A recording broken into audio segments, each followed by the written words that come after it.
Hi!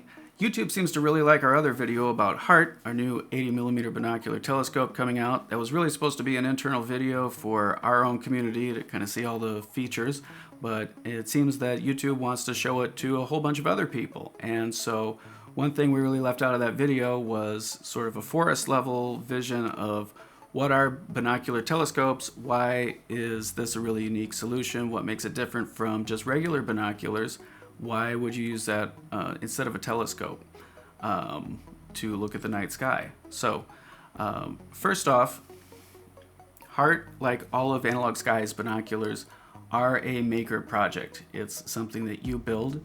So we call that amateur telescope making.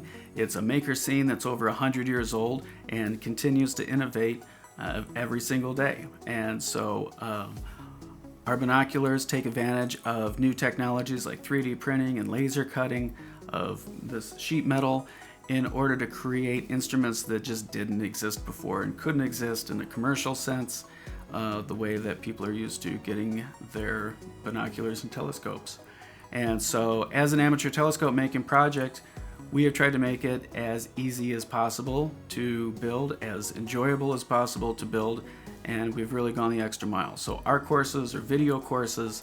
They are not a cryptic instruction sheet or a book or anything like that.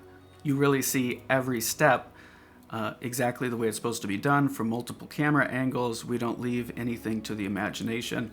We also have an online community where you can ask questions to help with your build, and we'll jump in and help you with your build. So it really is a different experience of making and building that even if you're saying inside, yeah, that's not a plus, that's a, I don't want to build something. It's an incredibly different experience than what you are used to. You don't need a bunch of tools. You don't need to be an engineer to figure it out. You just follow the videos along, and it's a really fun experience. So first and foremost, it is a maker project. The fact that it is a unique pair of binoculars that you can't get any other way is really secondary to that, I would say, even than the experience of building your binoculars. But you have to ask, why are we building them in the first place? Why not just buy some of these? These are $35 binoculars. Can't you just point those up? Well, let's talk about binoculars versus telescopes real quick. Telescopes, a thing that you point at the night sky and look through with one eye. That's really uncomfortable to do for more than a few seconds. Close one eye and see how long you last. I am the president of an astronomy club. Of course, anything that you can point at the night sky to see outer space, I think is a sacred object, truly. And so I'm not trying to disparage anything. To me, that discomfort is a really big issue. And I don't actually own any telescopes. I don't look through them very often. Maybe if my buddy has his 20-inch telescope out, I take a peek at some of those tiny things. And so binoculars are much more comfortable to look through. Binoculars are also brighter than a telescope because you are seeing through both eyes. Your brain combines both of those images into one brighter image at night if you're dark adapted. It also combines the sharpness from both of those eyes into one sharper image, so you're getting a sharper image. I have really bad astigmatism in both eyes, and both views are not great, but together they're pretty good. So there's the brightness, there's the sharpness, there's the comfort, there's the noise levels. You see less noise through both eyes than one eye, and so if you're looking for really faint details, you can actually see them pop out better in binoculars. So binoculars have a lot of great benefits over squinting through one eye with the telescope, but they come with their own problems. So these are called straight through binoculars. Number one, you have to hold these, right? So if you get very much magnification, that view is really wobbly and shaky. Also, your arms get tired. Also, much more importantly, to look up, you have to tilt your head way back. And if you've ever been involved in any kind of physical activity, if you've done dance, if you've had to do physical therapy, you know that the absolute worst thing you can do for your body is to tilt your head back a bunch. So it's really bad for your neck. It's not a good idea. I don't know why people use these to look up. Honestly, I don't anymore for sure. So what can you do? You can take a tripod like this and you can put your binoculars on a tripod, right? And it's like, okay, now we're not holding onto it, so our arms aren't tired, and the view is more stable, so it's not shaky. And you know, that works fine if you're looking at the horizon, at a tree or a bird. But the further up you go, you'll notice that now you have to smash your face in next to this tripod to try to get in there, and your neck is still bending back, which is really bad for your neck. So now people will tell you, well, the next step is a parallelogram mount. And that is this giant, heavy, counterweighted, expensive thing that arches over so that you can get underneath the binoculars. You don't have that problem you had with your tripod anymore of getting up close to the binoculars when you're looking overhead. The only problem is you're still having to tilt your head back because they're still straight through binoculars. So that's still really bad for your neck. And the next step people tell you to take is to, well, just add a zero gravity chair, and now you're laying down in comfort. And so now we have this giant heavy parallelogram mount that's expensive. We have our zero gravity chair that's pointed a certain direction, and if we want to look down a little bit in the sky, we still have to lift our head up.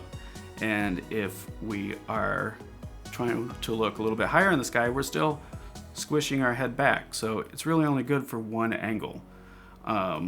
And then if you want to go from here in the sky to here in the sky, now you get to stand up, move your giant chair that direction, and then probably move the parallelogram mount to match it. So it's a ridiculous situation, honestly.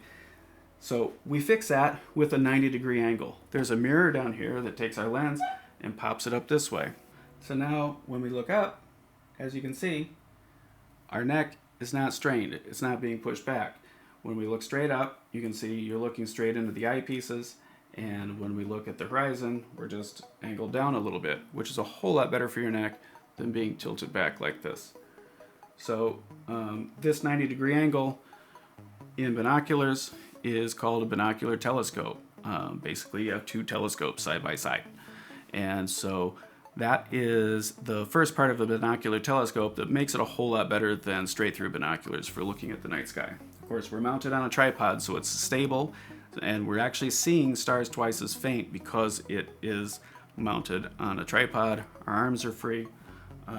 So we've eliminated all of the discomfort, all of the bad body stuff here, and we are able to explore the sky really freely, go anywhere we want. We can come over here, and we're just observing in total comfort. Our neck is healthy, our arms are not tired. We're having fun because we're looking through both eyes. It's brighter, it's sharper, and it's a beautiful experience. Now, something telescopes get right is they have interchangeable eyepieces. So that allows you to zoom in closer or get really wide views, zoom out. Because zooming out is just as interesting as zooming in, despite what you might have heard. This particular binocular telescope, HART, has 2-inch eyepieces, so you can zoom out really far and get the most light possible into your eyeballs and get the brightest view.